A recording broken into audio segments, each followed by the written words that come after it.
ഗണപതി നായകനേ ശരണം ഗണപതി നായകനേ ഗണപതി നായകനേ ശരണം ഗണപതി നായകനേ.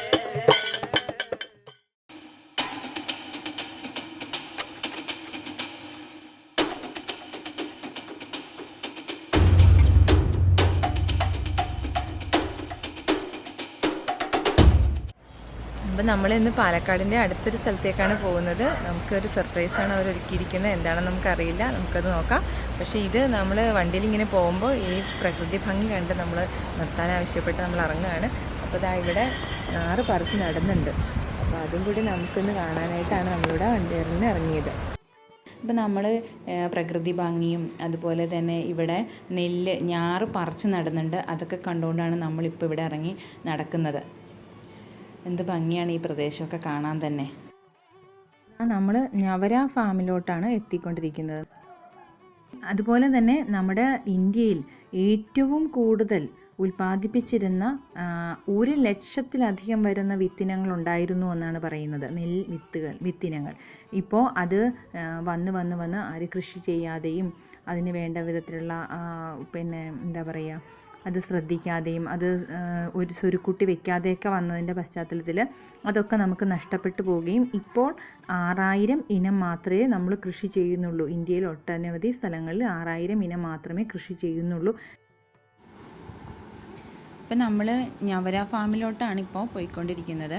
ഈ നവര ഫാമിനെക്കുറിച്ച് പറയുകയാണെങ്കിൽ ലോകത്തിലെ തന്നെ ഏറ്റവും വലിയ നവര ഫാമുകളിലൊന്നാണ് നമ്മളിപ്പോൾ പോയിക്കൊണ്ടിരിക്കുന്ന ഉണ്ണിച്ചേട്ടൻ്റെ നവര ഫാം. ഇത് പാലക്കാടാണെന്നുള്ളതാണ് ഏറ്റവും വലിയ സന്തോഷവും നമ്മളെ അതിശയിപ്പിക്കുന്നത്.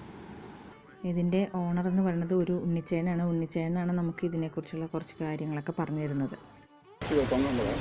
So that is the case. But then at the same time, in the same society, there are people who didn't have the money to buy rice.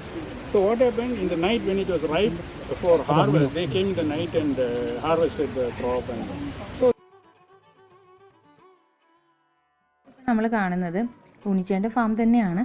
അപ്പോൾ ഇവിടെ വളരെ പണ്ട് പുള്ളിയുടെ അച്ഛൻ്റെ കാലത്ത് ഉണ്ടാക്കിയ ഒരു ഇറിഗേഷൻ സിസ്റ്റമാണ് ഇപ്പോഴും ഫോളോ ചെയ്യുന്നത്. അപ്പോൾ അത് പുള്ളി നമുക്ക് വേണ്ടിയിട്ട് അത് ഓപ്പറേറ്റ് ചെയ്ത് കാണിക്കുകയുണ്ടായി. അതാണിപ്പോൾ നമ്മൾ കാണുന്ന ഈ വെള്ളം വരുന്ന രീതിയൊക്കെ. നവര അരിയെക്കുറിച്ച് പറയുകയാണെങ്കിൽ ഇത് ആയുർവേദ വൈദ്യശാസ്ത്രത്തിൽ ഉപയോഗിക്കുന്ന ഒന്നാണ്. പഞ്ചകർമ്മ ചികിത്സയ്ക്കും ശ്വസന ദഹന വ്യവസ്ഥകൾക്കും രക്തചംക്രമണത്തിനും ഇത് ഫലപ്രദമായി ഉപയോഗിച്ചു വരുന്നു. സന്ധിവാതം, പക്ഷാഘാതം, ന്യൂറോളജിക്കൽ പ്രശ്നങ്ങൾക്കും ഇത് ഉപയോഗിക്കുന്നുണ്ട്. വിളർച്ച ബാധിച്ച കുട്ടികൾക്കും മുലയൂട്ടുന്ന അമ്മമാർക്കും നവര റൈസ് കൊടുക്കുന്നത് വളരെ നല്ലതാണ്. നവര റൈസ് തന്നെ കഴിക്കുന്നത് വളരെ ടേസ്റ്റിയാണ് കേട്ടോ. ഞാനിത് കഞ്ഞിയിലൊക്കെ കഴിച്ചിട്ടുണ്ട്. അത് കർക്കിടക കഞ്ഞിയിലാണ് ഉപയോഗിച്ചിട്ടുള്ളത്. അതുമാത്രമല്ല ഇത് ഷുഗർ പേഷ്യൻസിന് വളരെ നല്ല റൈസാണ്. എല്ലാവരും ഇത് ഉപയോഗിക്കണം കേട്ടോ. ഈ ബോക്സിലൊക്കെ ഇങ്ങനെ തരംതിരിച്ച് വെച്ചിരിക്കുന്ന ചെറിയ ചെറിയ കള്ളികളായിട്ട് കാണുന്നത് ഇവിടെ ഉൽപ്പാദിപ്പിക്കുന്ന വിവിധ ഇനം നെൽവിത്തുകളാണ്. നമുക്കായിട്ട് ഇവിടെ ഒരുക്കി വെച്ചിരിക്കുന്നത് ഇവിടെ തന്നെ ഉൽപ്പാദിപ്പിച്ച 5 തരത്തിലുള്ള അരിയാണ്.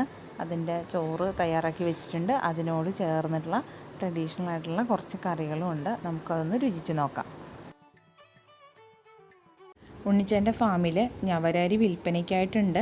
ആർക്കെങ്കിലും വാങ്ങണമെന്നുണ്ടെങ്കിൽ കോൺടാക്റ്റ് ഡീറ്റെയിൽസും എല്ലാം ഡിസ്ക്രിപ്ഷനിൽ കാണിക്കുന്നുണ്ട്. തീർച്ചയായിട്ടും എല്ലാവരും ഉപയോഗിച്ച് നോക്കുക.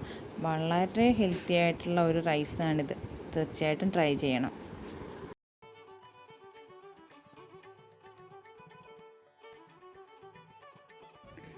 പിന്നെ മറ്റൊരു കാര്യം എന്ന് പറയുന്നത് ഇവിടെ നമ്മൾക്കായിട്ട് ഒരു പൊറോട്ട് നാടകം തന്നെ ഒരുക്കിയിട്ടുണ്ട്.